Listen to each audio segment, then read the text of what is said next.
তো গাইস এখন আমাদের ছুটি হবে। আমি ভাতের প্যাকেট নিয়ে নিচ্ছি, ওই যে সালাদও নিয়ে নিয়েছি, এখন ওই জুসও নিয়ে নিচ্ছি।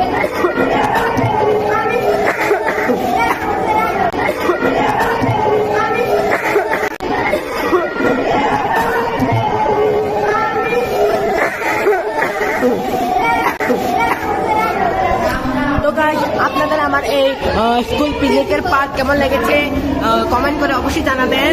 তো সবাইকে নমস্কার এবং ধন্যবাদ। সবাই ভালো থাকবেন, সুস্থ থাকবেন। Bye bye. Subscribe to my channel, like and share.